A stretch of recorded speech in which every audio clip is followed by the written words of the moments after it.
तो कैसे हो गाइस, होप आपकी पढ़ाई बहुत अच्छी चल रही होगी। तो हम इस वीडियो में करने वाले हैं जो भी चैप्टर नंबर 12 है साउंड क्लास 9 साइंस का जो भी है वो से उसका हम एमसीक्यू को इस वीडियो में करने वाले हैं। तो हम एमसीक्यू को यहाँ पे प्रैक्टिस करेंगे और ना कि हम उसे बताएंगे आपको आंसर, हम उसे एक्सप्लेन करने की भी कोशिश करेंगे। तो आप वीडियो को अंत तक जरूर देखिएगा बिना स्किप किए। तो हम आइए स्टार्ट करते हैं बिना टाइम वेस्ट किए। तो क्वेश्चन नंबर 1 हमारा है, नोट इज अ साउंड। जो भी नोट है NOT एक साउंड का टाइप है। तो आपको बताना है वो कौन सा टाइप है of mixture of several frequency. जो भी अलग अलग फ्रीक्वेंसी की साउंड है उसका मिक्सचर है। Of mixture of two frequency only, कोई भी दो फ्रीक्वेंसी का साउंड है उसका मिक्सचर है। ऑफ अ सिंगल फ्रीक्वेंसी, कोई सिंगल फ्रीक्वेंसी का साउंड है उसका है।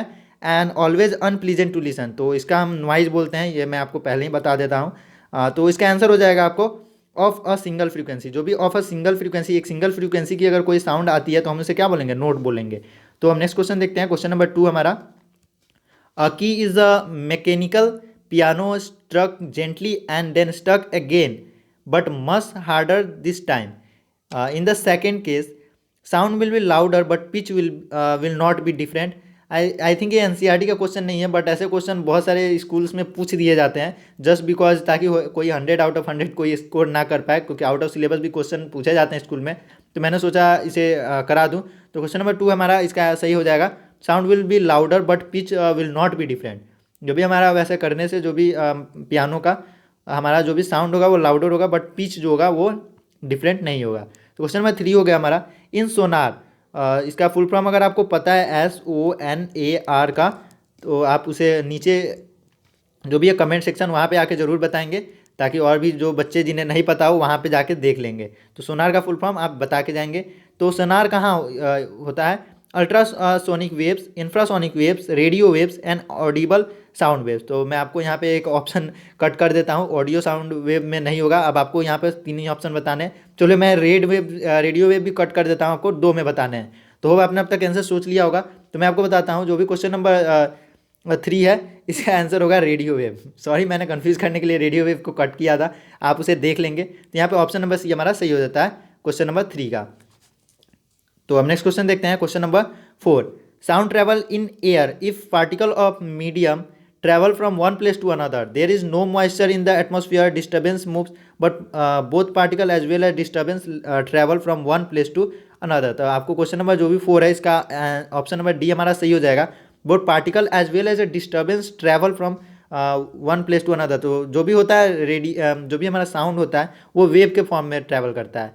तो जो भी डिस्टर्बेंस होगा, डिस्टर्बेंस साउंड क्या है, बस एक पार्टिकल का डिस्टर्बेंस है। सपोज यहाँ पे पार्टिकल्स हैं बहुत सारे एंड साउंड होता है, तो वो क्या होता है, ये पार्टिकल डिस्टर्ब होगा, ये अपना एनर्जी इसको देगा, ये अपना एनर्जी इसको देगा, ऐसे करते करते साउंड आगे की तरफ प्रोपोकेट ऐसे ऐसे करते जाता है। जैसे आप पानी में सपोज यहाँ पे कोई नदी हो गया, वहाँ पे अगर पत्थर फेंकते हैं तो पानी क्या होता है, ऐसे ऐसे वो फैलते जाता है। ठीक वैसे ही साउंड का होता है, और यहाँ पे एक छोटी सी आवाज़ हुई तो वैसे ऐसे वो फैलते जाएगा एंड उसकी एनर्जी कम होती जाएगी, लास्ट में जाके वो बहुत मतलब फैल जाएगा। एंड छोटी सी साउंड यहाँ पे तो आपको ज़्यादा सुनाई देगी, बिकॉज यहाँ पे पर पार्टिकल जो भी एनर्जी है वो बहुत कम है, तो यहाँ पे आपको कम सुनाई देगी। तो ये चीज़ें मैंने सोचा आपको बता दूँ। तो नेक्स्ट देखते हैं, आई थिंक मैंने इसका आंसर आपको बताया था, बोथ पार्टिकल एंड डिस्टर्बेंस, जो भी ऑप्शन नंबर डी था हमारा सही था। तो क्वेश्चन नंबर 5 हमारा हो गया, when we change feeble sound to loud sound we increase its frequency, amplitude, velocity and wavelength. तो हमको बताना है, क्वेश्चन नंबर 5 का हो जाता है एम्पलीट्यूड।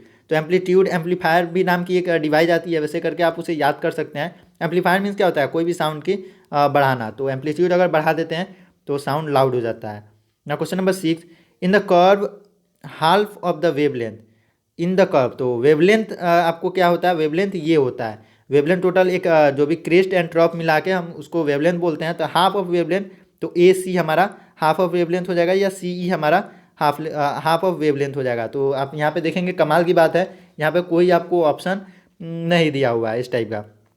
तो आपको क्या बताना है, क्वेश्चन नंबर जो भी 6 है उसका BD। तो BD भी सेम इसी के इक्वल ये BD भी होता है। मैं आपको बता दूं, ये जितना इक्वल होगा उतना ही ये BD होता है, क्योंकि एक क्रिस्ट और एक ट्रफ के बीच में जो डिफरेंस होगा, ये इसके जो भी मैक्सिमम जो भी लिमिट होगी इसके बीच का भी डिफरेंस सेम होता है। तो BD भी हो जाएगा एंड AC भी, आपका आंसर अगर दिया रहता तो AC भी हो जाता। ठीक है, तो हम नेक्स्ट देखते हैं, question number 7। Earthquake produce which kind of sound before the main shock wave begin. तो अर्थक्वेक किस टाइप का साउंड प्रोड्यूस करता है, अल्ट्रासाउंड। अर्थक्वेक होने से पहले which kind of sound before the main shock, जो भी मेन शॉक होता है उससे पहले अल्ट्रासाउंड जो भी होता है वो प्रोड्यूस होता है। एंड इसको डिटेक्ट करने के लिए आज तक कोई मशीन अभी तक ह्यूमन ने तो नहीं बना पाई है, क्योंकि अर्थक्वेक होने से पहले कोई उसको प्रेडिक्ट नहीं कर सकता है। ना क्वेश्चन नंबर 18, मैं ऐसा नहीं कर रहा कि कोई प्रेडिक्ट नहीं कर सकता। इन फ्यूचर ऐसी टेक्नोलॉजी आ सकती है, because nothing is impossible in the world of science. Science के जो भी दुनिया है उसमें कुछ भी इम्पॉसिबल नहीं है, एवरीथिंग इज़ पॉसिबल। बट यहाँ पे जो भी हमारी बातें हो जाती है, अभी फ़िलहाल की टेक्नोलॉजी में तो ऐसे कोई टेक्नोलॉजी नहीं आ पाई है सिवाय जानवरों के, क्योंकि जानवर उसे सेंस कर लेते हैं but human can't sense earthquakes. तो हम क्वेश्चन नंबर 8 देखते हैं। Infrasound can be heard by dog, bat, rhinoceros, human being. तो यहाँ पे क्वेश्चन नंबर 8 हो जाता है हमारा राइनोसोरस। तो राइनोसोरस क्या होता है, इंफ्रा साउंड को सुन सकते हैं। तो इंफ्रा साउंड क्या होता है, ऑडिबल के जो भी नीचे आता है उसे इंफ्रा बोलते हैं, ऑडिबल के आगे जाता है उसे अल्ट्रा साउंड बोलते हैं। तो आप देख लेंगे उसे। Question number 9, before playing the orchestra in a music contract a sitar tries to adjust a tension and plug the string suitably, by doing so he is adjusting. तो जो भी होता है आप देखे होंगे कहीं भी, अगर आप ऑर्केस्ट्रा या कोई भी फंक्शन में जाएं तो भी गिटार वाला होता है वो बैठ जाता है एंड म्यूजिक शुरू होने से पहले वो टिन ट्रिन ट्रिन ट्रिन करके वो अपना कुछ सेटअप करता रहता है। तो वो क्या करता है, तो बेसिकली मैं अगर आपको आसान भाषा में बताने की कोशिश करूँ तो जो भी गिटार के वायर्स होते हैं वो लूज हो जाते हैं, तो लूज हो जाते हैं तो उसमें आवाज़ सही से नहीं आ पाती है। तो उसे क्या करता है, उसे टाइट करके उसके ऊपर नट्स दिए होते हैं, जो भी स्क्रूज होते हैं उसे वो कस के उसे वो टाइट करता है। यहाँ पे वो क्लिप लगा के वो रिंग वहाँ पे वो टाइट होते हैं एंड वो जितना टाइट होगा उतना अच्छा से साउंड प्रोड्यूस करेगा। तो क्या करता है, intensity of sound only, amplitude of the sound only, frequency of the sitar string with the frequency of the other musical instrument, loudness of sound. तो क्वेश्चन नंबर 9 का हो जाता है सी। जो भी होता है अदर म्यूजिकल इंस्ट्रूमेंट होते हैं उसके साथ उसकी फ्रीक्वेंसी वो मैच कराता है। ठीक है ना। हमारा क्वेश्चन नंबर 9 ही था यहाँ हमारा इस वीडियो में, हमने 9 MCQ ही लिया है। तो होप आपको ये वीडियो अच्छा लगा होगा। एंड अगर आपने नहीं देखा तो चैप्टर 1 से लेकर जो भी चैप्टर नंबर 10 है वहाँ तक की सारी वीडियोज़ हमें हमारे प्लेलिस्ट पे अवेलेबल है एंड चैनल पे भी अवेलेबल है। तो आप चैनल को सब्सक्राइब कर लेंगे एंड जो भी प्लेलिस्ट है वहाँ पे जाके देखेंगे, या नहीं तो डिस्क्रिप्शन में भी हमने सारे लिंक्स को कॉपी कर दिए हैं चैप्टर वाइज चैप्टर। तो आप वहाँ पे भी डायरेक्ट क्लिक करेंगे, 1 क्लिक में आपको वो वीडियोज़ ओपन हो जाएगी, आपको कोई ढूंढने की भी ज़रूरत नहीं है। तो 1 क्लिक में आप वहाँ से जाकर हमारे जो भी वीडियोज़ है उसे देख सकते हैं। तो बच्चों होप आपकी पढ़ाई बहुत अच्छी चल रही होगी। तो मिलते हैं अगले वीडियो में, तब तक के लिए पढ़ते रहिए, खेलते रहिए एंड होमवर्क जो भी मिले हैं करते रहिए एंड एग्जाम की तैयारी भी करते रहिए। Till then take care and bye bye.